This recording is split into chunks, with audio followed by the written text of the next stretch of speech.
porque quando a gente faz trabalho missionário com eles, a gente apresenta Jesus, mas pra eles é mais um Deus, sabe? Tipo, tudo bem, mais um. Mais outro, né? Na verdade, vem do Evangelho, que significa justamente boa notícia. Por que existe uma boa notícia? Por que isso é uma boa notícia? É uma boa notícia porque a gente chama notícia ruim. Um Deus bom, santo, justo, e a gente faz tudo que é de mal. O nosso filtro do que é mal e bom, na verdade, é os outros, erradamente, né? Porque a gente quer se comparar assim, mas eu menti, mas eu fulano matou, cara. Eu peguei só uma caixinha ali, mas o fulano roubou um banco. Mas a gente usa, assim, claro que numa pena, você vai no tribunal, vão ser penas diferentes. Se você ofende um policial, você vai preso por desacato. Você ofendeu já uma autoridade. Agora, quando você ofende um juiz, a pena é muito maior. Então você vai ser preso por desacato e... Só que vai ser uma pena maior porque você ofendeu a autoridade máxima do tribunal. Tipo, pode ser a mesma ofensa, o mesmo xingamento, mas depende da dignidade da pessoa, aí é um peso maior. Uma representante de uma nação. Mas agora sim, pensa em Deus. Se eu ofendo Deus, que é bom, que é criador, que ele mesmo diz assim, eu jurei por mim mesmo, porque não tinha ninguém maior por que ele jurar. É que a gente faz uma confusão dos atributos de Deus, porque a gente sempre lembra, Deus é bom e misericordioso, mas a gente é mau. Então, quem é que em si é justo? Que juiz justo ele não fará justiça?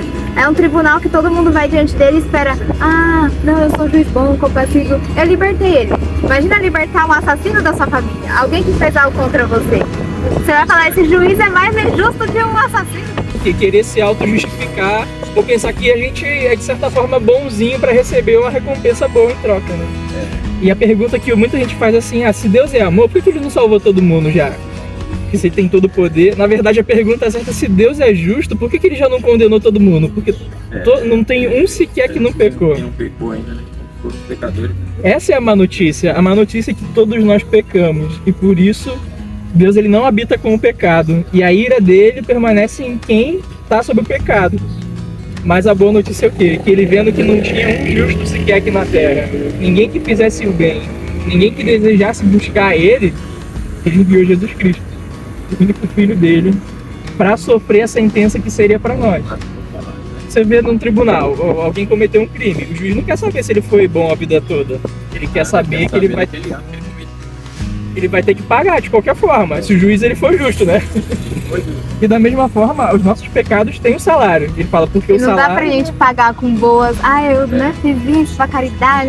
Não, tem uma lei ali, uma dívida. Por mais que você tente fazer algo bom para compensar, o salário ainda tá lá, ainda é a morte.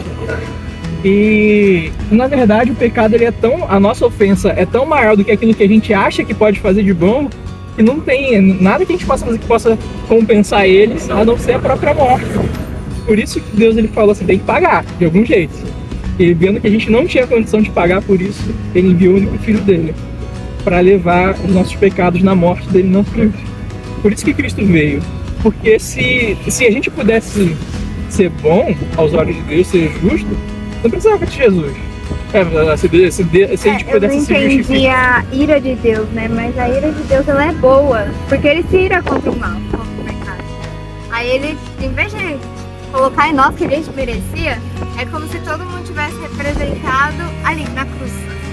E aí, tipo, a ira dele foi em Jesus.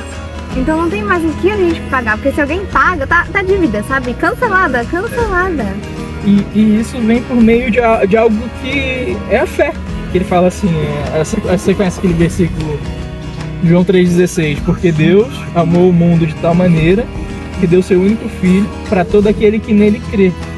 Não pereça, mas tenha vida eterna. Aí continua assim, aquele que crê no Filho de Deus, esse tem a vida eterna. Mas aquele que não crê, a ira de Deus permanece sobre ele. O que quer dizer isso? Paulo ele mesmo vai falar em Efésios assim, antes nós éramos inimigos de Deus. Hoje em dia todo mundo pinta, vamos assim, fala que o amor é Deus e não que Deus é amor. Deus ele continua sendo também fogo consumidor, ele continua sendo justo, ele não mudou. O mesmo ontem, hoje e vai ser eternamente. Ele não muda. Aparecia várias leis em Israel que o próprio povo ele tremia e tinha temor a Deus. Não era um medo comum. Como ia chegar a Deus de qualquer maneira, Aí sim a gente teria que temer, porque ele é totalmente santo, ele é bom. Mas aí fala, se você estiver em Cristo, aí ele, você chega ao trono da graça. Porque agora você tem um advogado que é aquele que propriamente lavou. Então se ele te lavou, não tem algo que a gente poderia fazer nós mesmos, entrar na presença de Deus sozinhos. A gente agora está entrando com o sangue de Cristo. Jesus ele poderia ter vindo num trono, numa glória, no relâmpago, mas não, ele veio de forma humilde. O mesmo Deus tem todo o poder, é o mesmo que veio aqui numa estrebaria, um lugar que era para bicho comer e viver, que viveu entre nós. Aí, nesse mesmo versículo ele vai dizer assim, porque nós temos um sumo sacerdote que sabe aquilo que a gente passa. Quer dizer, ou melhor, que ele é isso mesmo, que ele sabe aquilo que a gente passa. Ele viveu, ele foi tentado também, mas sem pecado. E porque ele viveu tudo isso, ele sabe o que a gente é tentado, ele fala assim, então se aproxima com confiança, porque ele compreende. E não é isso que é diferente das outras religiões. As outras religiões falam assim, como é que você pode se achegar ao Deus dele, né? Qual ritual você tem que fazer, qual oferenda que você tem que fazer. Mas em Cristo é diferente, na verdade é o que ele fez para nos aproximarmos dele.